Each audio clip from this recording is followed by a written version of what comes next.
You don't rise to the level of your goals, you stay loyal to the level of your identity. Being average has absolutely nothing to do with talent. It's about how much of yourself you keep holding back. In this video, I'm going to walk you through 3 things that are holding you back and how to overcome them so you can stop being the average one in the room. Hi, if you're new here, I'm Jasleen, an identity transformation coach based in India, and identity sits right at the core of the work that I do and this topic. People spend their whole lives trying really hard and they'll read all the books, join the gym, the 10 personality development classes, but they have no idea what not being average means. You can set the right goals, you can have the perfect plans. But if you're still operating from the fixed identity as you are today, you will always end up in the same place. But the good thing about identity is that you can be whoever you want to be, provided you're not being blindsided by your own mind. Let me tell you a story. In 1951, a psychologist named Solomon Asch did a very interesting experiment. He put one person in a room with 7 other people and he held up one card with 3 different lines on it.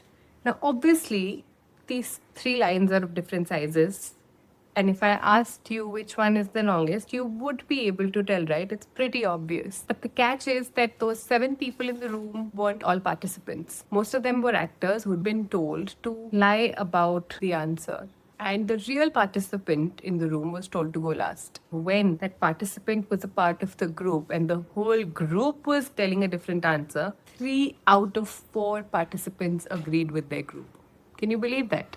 And the same thing is shaping our decisions way more than we realize. The first thing is fear of rejection. These participants could see what was right in front of them, but their whole mindset shifted to match the room. And it doesn't matter if it feels right, right? I'm not blaming you. It's scary. It's very risky to be the cousin who didn't get married, the senior who didn't get a job, the friend who left, the couple who decided not to have kids, the person who quit their stable and secure job, just like the person in the room with a different answer. And the price that you pay is staying average. The second thing that's keeping you average is inherited beliefs. Before you even had a chance to think about what life is all about, your parents had ideas about you that were realistic.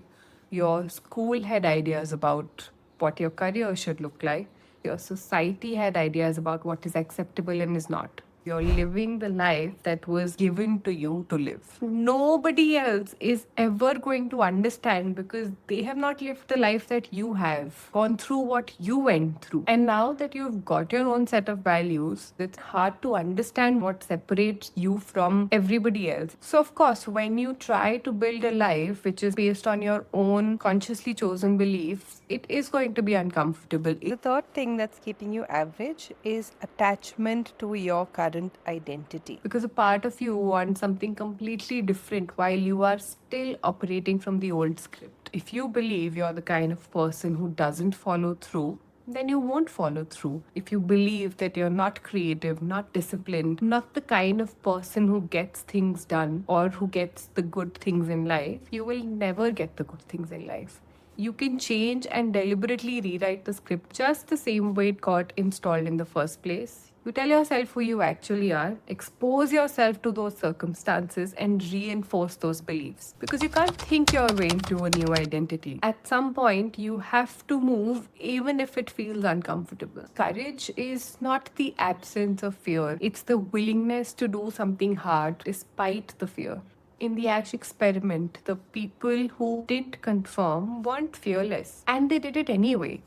That's the shift. And that's how you stop being the average person in the room. And if you're tired of operating from an old script and are ready to rewrite your story as per what suits you, this video is for you.